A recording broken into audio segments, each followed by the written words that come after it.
Fenton! Fenton, wake up! What? Fenton! What?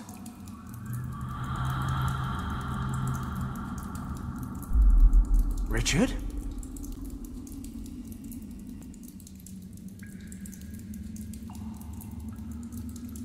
Richard, is that you?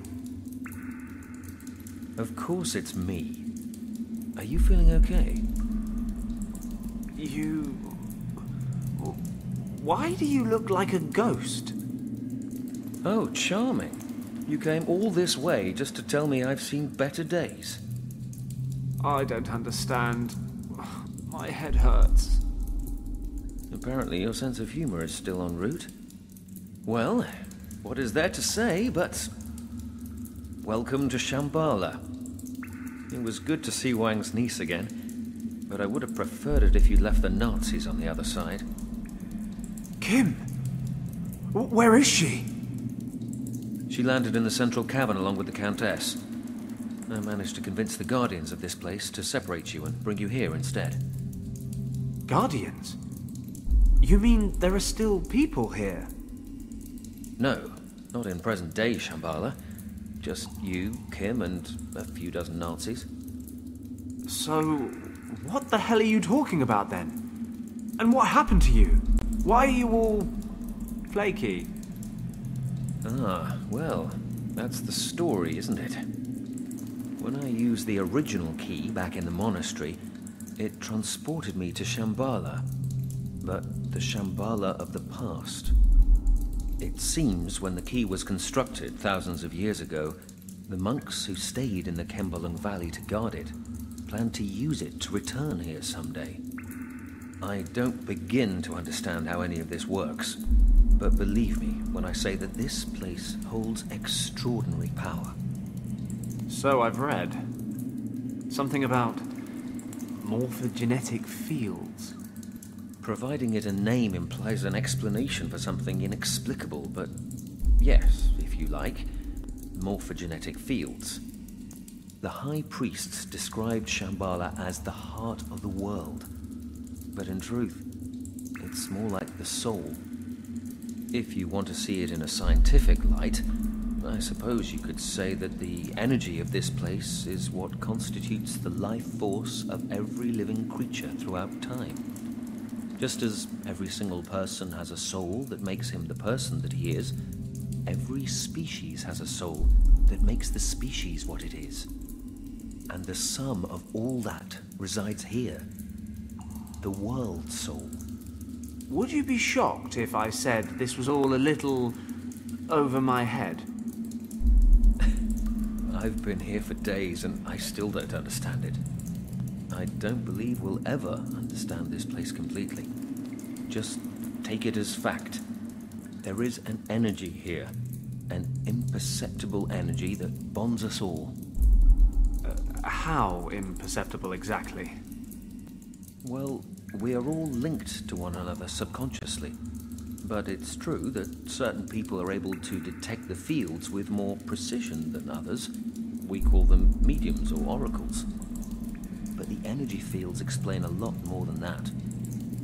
Think about natural instincts, or phenomena such as mass panic. They're all a result of the ebb and flow of those subconscious links. Well, it all sounds very grand, but what does it actually mean on a practical level? Are we in danger? Fenton, imagine the heart of Shambhala as a gigantic archive, a pool of everything people have ever researched, discovered, or developed. So, that's a yes then? It is. The entire world converges right here. And the Countess knows that? But it's not just that. The center transcends time and space. He who controls it controls the sum of all human knowledge, past, present, and future. They could conquer the world. No, that's not the threat. The power of this place is too much for any person to control. mankind doesn't have the maturity to handle this gift. Even the priests of primeval times failed. So, this field of energy ended up making the residents of Shambala kill each other in a civil war? Correct. How? Imagine understanding everything instantly.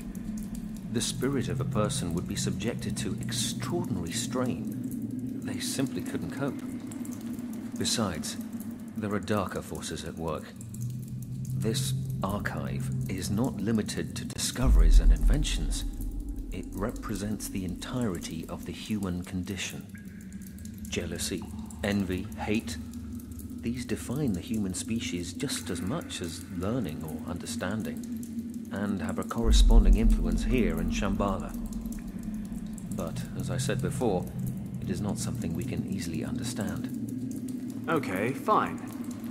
So we just wait for the Countess to open the center. I'll dash in, grab Kim, then we sit back and watch while they all kill each other. You're absolutely right. But?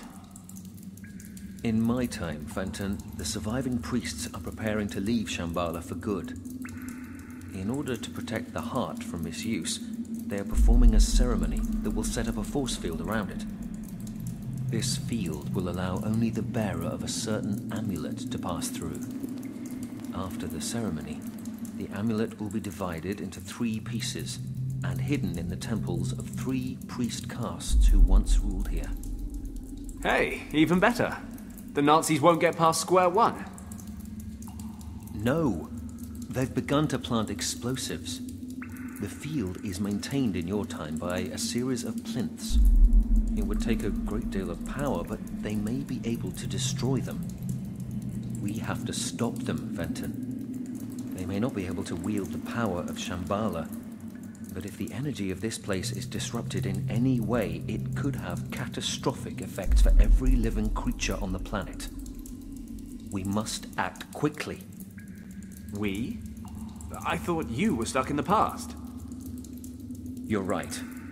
But you won't find the 3 amulet pieces without my help. If I understand it correctly, our times are now synchronized. We can communicate, but we cannot cross the boundary. In my time, the priests are only just now performing the ceremony to invoke the force field. So the amulet has not yet been hidden, and I have no way to know where it will be placed. But that doesn't mean to say I can't help you look for it. And what am I supposed to do with the thing when I find it? You will have to use the power of the source to drive off the Nazis. As in the source that sends anyone who goes anywhere near it doolally? That source? Is there a plan B? Don't worry. Once you find the dragon amulet, I will help you control it. Okay, let's do it. I couldn't agree more. The future of the world is in our hands.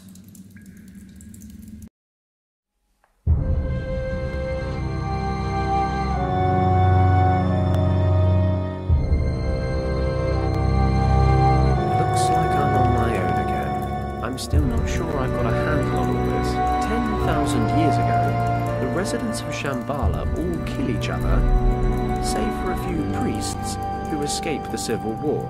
Shortly after that, Richard crash lands here and convinces those priests to invoke a force field around the center to protect it. Now the Countess, along with her troops, and Kim, are in the center of Shambhala, ready to blow the bloody thing up.